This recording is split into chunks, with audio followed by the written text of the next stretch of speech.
Did you know the second largest waterfall in the US is right here in Oregon?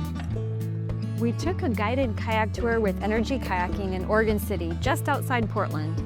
You launch from a floating dock, so it's super easy to start paddling.